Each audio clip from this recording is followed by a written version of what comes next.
Hello everyone, this is Tony, and this is my brand new channel called The Cataclysm, dedicated to talks of the paranormal and supernatural as it relates to biblical prophecy. Also angels, UFOs, aliens, and miracles. So get ready for a great show tonight, and I will see you there.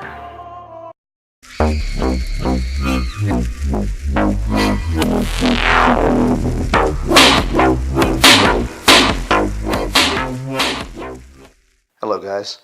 I have about a 15-minute show lined up for you tonight about the relationship between UFOs, angels, the Bible, and the Book of Enoch. I would love it if you would comment with your opinions on the subject below. And without further ado, let's jump right in. We live in a modern age, an age of electronics, computers, industrial marvels, and also in an age of rationability, I'd like to think. But it seems like more and more people are reporting sightings of UFOs, strange creatures from other planets, bizarre and unusual beings in the woods, from outer space, from the center of the earth, maybe from Antarctica, from all over. But I'd like to introduce a theory that's a little more tangible and a little closer to home. And it starts in the King James Bible in the book of Genesis, in chapter 6, verses 1 through 4. And it came to pass, when men began to multiply on the face of the earth, and daughters were born unto them, that the sons of God saw the daughters of men that they were fair, and they took them wives of all which they chose. And the Lord said, My spirit shall not always strive with man, for that he also is flesh. Yet his days shall be 120 years. There were giants in the earth in those days, and also after that, when the sons of God came in unto the daughters of men, and they bare children to them. The same became mighty men, which were of old, men of renown. There is much controversy surrounding who the sons of God are in this passage. A lot of Christians believe that they were the good sons of Seth, and the daughters of men were the daughters of Cain, who eventually became the Canaanites. Here in this little article, it shows exactly who they're referring to. The Hebrew phrase translated sons of God, Ben-ha Elohim, occurs in Genesis 6:2, Genesis 6:4, in Job 1:6, Job 2:1, Job 38:7, where the angels are clearly understood. In the book of Job, the phrase clearly refers to angelic beings. Nowhere else in the phrase sons of God, Ben-ha Elohim, used. Hence, the verse is better understood as the angels saw the daughters of. The word Ben literally means sons of, and when used in a term such as Ben-ha Elohim refers to members of the category of Elohim, gods. An example of such usage can be seen in the term sons of the prophets, as Ben-Hanabiim in 1 Kings 20:35, 2 Kings 2:3, 5, 7, and 15. The book of Enoch goes into great detail about this unholy union between angels and human women. It speaks of 200 watcher angels that descended on Mount Hermon in the days of Jared, and decided to defile themselves with human women and bear children to them, each of whom they choose. But they did not want to suffer any consequence alone for this action, so they swore an oath together that they would all be responsible for it together. And as they began to have children, their children were giants. The book of Enoch states that they were 3,000 ells, which is a measurement that some say is equivalent to about a cubit, which is approximately 1.5 feet, a little less. These beings would have been massive. It states that they consumed everything that mankind could give them, and then when they ran out of things to give them, they turned on the humans. They were evil beings, unsanctioned by God, abominations, and they suffered a great, great judgment. They were made to fight each other to the death in front of their parents, in front of the angels, as a punishment to the angels. Then the angels were bound and chained in the mountains in the darkness for 70 generations.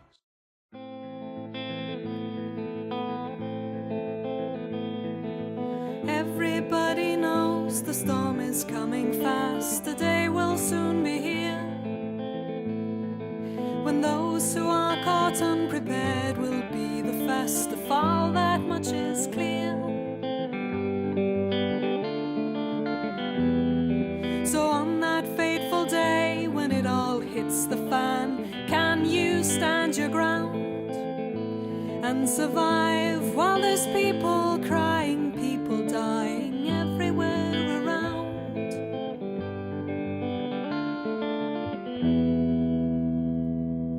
You better make some preparations. There's no time for hesitation.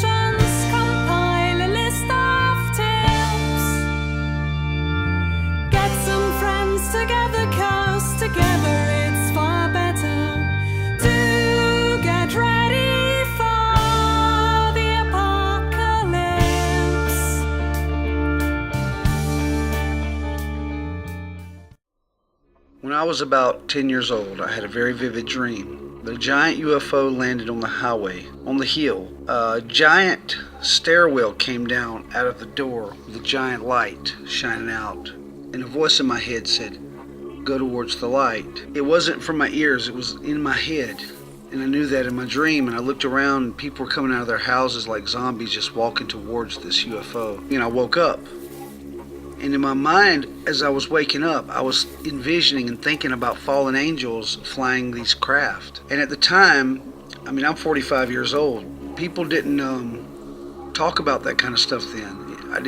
There was no internet. I never heard that from my dad. He talked about the Bible in a traditional sense, and our church did too. And everyone I knew, when I would mention this to them, looked at me kind of strange. But I couldn't help thinking about it a lot, and my dad even started telling people about it after I told him. He was interested in it. Many years later, as the internet began to become popular, I began searching and found out that there's a lot of people who have the same ideas and who've had similar kind of dreams. And then, of course, once I discovered that Genesis chapter 6 may be talking about this very thing, about angels and humans interacting at a very close level, and realizing that why do angels have to be magic beings or have wings like in the traditional sense? Maybe these UFOs are their wings, or maybe it's just the fallen angels lose their wings and that's how they travel. But I believe these things are very nefarious, very evil,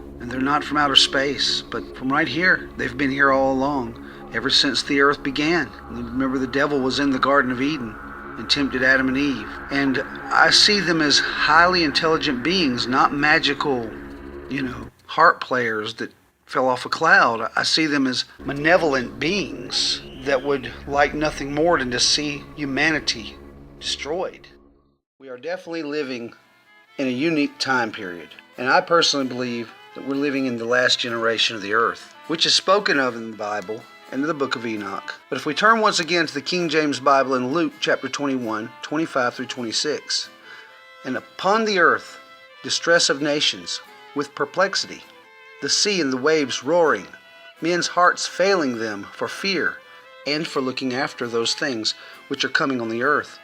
For the powers of heaven shall be shaken." This verse alludes to possibly natural disasters, could be the wrath of God. It could also be an alien invasion of sorts. Let us turn once again to the King James Bible, to Revelation 9, verses 1 through 11. "And the fifth angel sounded, and I saw a star fall from heaven unto the earth. And to him was given the key of the bottomless pit. And he opened the bottomless pit. And there arose a smoke out of the pit, as the smoke of a great furnace. And the sun and the air were darkened by reason of the smoke of the pit. And there came out of the smoke locusts upon the earth. And unto them was given power, as the scorpions of the earth have power. And it was commanded them that they should not hurt the grass of the earth, neither any green thing, neither any tree, but only those men which have not the seal of God in their foreheads. And to them it was given that they should not kill them, but that they should be tormented 5 months. And their torment was as the torment of a scorpion when it striketh a man. And in those days shall men seek death, and shall not find it, and shall desire to die, and death shall flee from them. And the shapes of the locusts were like unto horses prepared unto battle, and on their heads were as it were crowns like gold, and their faces were as the faces of men. And they had hair as the hair of women, and their teeth were as the teeth of lions. And they had breastplates, as it were the breastplates of iron, and the sound of their wings was the sound of chariots, of many horses running to battle. And they had tails like unto scorpions, and there were stings in their tails, and their power was to hurt men 5 months. And they had a king over them, which is the angel of the bottomless pit, whose name in Hebrew tongue is Abaddon, but in the Greek tongue hath his name Apollyon. Now let's speculate for a minute. What if an alien invasion was to come to the earth today? It would hit the news. It would be like War of the Worlds. It would cause panic, widespread panic. But what if there's a twist? What if these aliens or fallen angels present themselves as the saviors of mankind? Instead of just one massive invasion, 1 or 2 ships appear, and one of them either speaks or speaks through someone in high government on national TV or worldwide TV and says, "We are your predecessors. We're your creators. We seeded your planet eons ago, and we have come back to help you. Because if we don't, you're going to destroy yourselves with nuclear bombs and war. So we want to show you how you should live. And we want to teach you our ways, so forth and so on. And mankind not only believes the lie, but accepts them as their gods or their creators and begin to worship them. And they perform all sorts of miracles of science, which is predicted in the Bible. In the book of Daniel, in chapter 8, verses 23 through 27, it says, "And in the later time of their kingdom, when the transgressors are come to full, a king of fierce countenance and understanding dark sentences shall stand up, and his power shall be mighty, but not by his own power. And he shall destroy wonderfully, and shall prosper in practice, and shall destroy the mighty and the holy people. And through his policy also he shall cause craft to prosper in his hand, and he shall magnify himself in his heart, and by peace shall destroy many. He shall also stand up against the prince of princes, but he shall be broken without hand. And the vision of the evening and the morning which was told is true.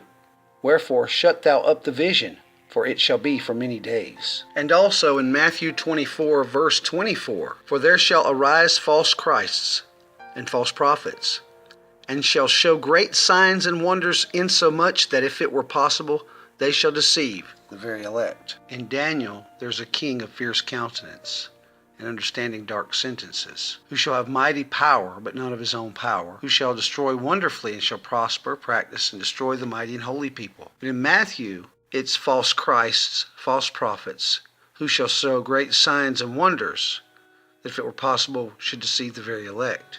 So there's a lot of ways you can look at this. But certainly if there was an alien invasion, and these dark angels appeared, and posed as our saviors in some way, which is what Christ is our savior, or the prophets who teach us about God. So no matter how you slice it, there's this figure who has great power, who can work wonders in front of men, in front of modern man. I mean, it's not talking about ancient people here that hadn't even discovered the wheel yet. It's talking about the end time of a great generation full of knowledge. So I think this is something to take away from this, if nothing else, is that don't believe everything you hear, and be careful.